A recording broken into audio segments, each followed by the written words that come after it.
There we go. Y'all, we are live right here at the Congressional Black Caucus, and this is my favorite senator, Marilyn Strickland. It's okay. I love you too, but he's actually my favorite. We're gonna center you a little bit. I think we're going this way. Okay, there we go. There we go.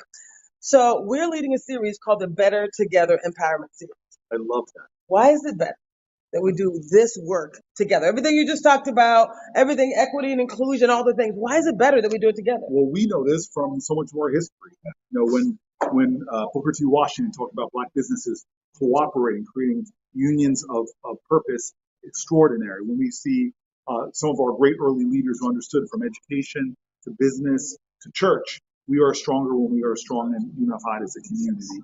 To see each other as enemies, that only defeats both sides. To see each other as opportunities, possibilities, and the strength that comes from a community.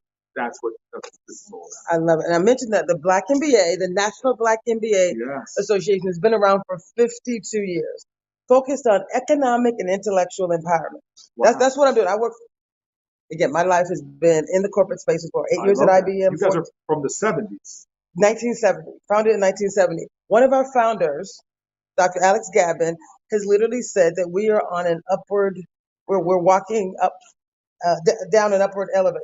Basically, what do we need to do to continue to make progress when it looks like the systems are pushing us down? Like, what would you say to someone who's feeling the... Well, I think that this is why it's important that you're here today. Because if we think about ourselves as just black businesses, well, a lot of the big corporations understand the importance of academia. They understand the importance of government. They understand we've got to have a multi-sectorial approach to opportunity.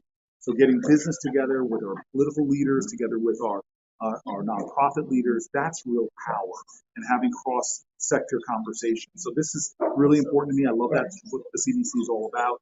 It's great that you're here representing. Two last questions. The concept of us talking to organizations who've said, we are committed to change. Right? We have a group in Washington called the Washington Employers for Racial Equity. They committed $2 billion over 5 years. We're in year 4.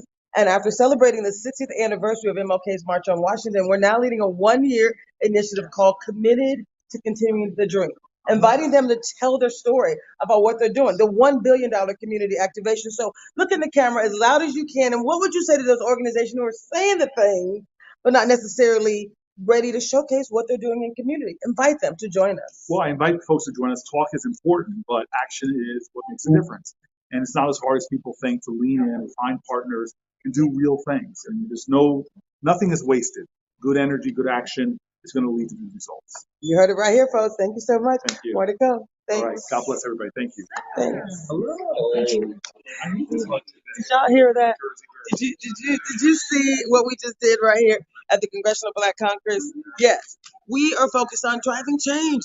That was one of my favorite senators. Actually, he's my favorite. Cory Booker, y'all changing things. We're changing the status quo. So we invite each of you to be a part of real change. Thanks.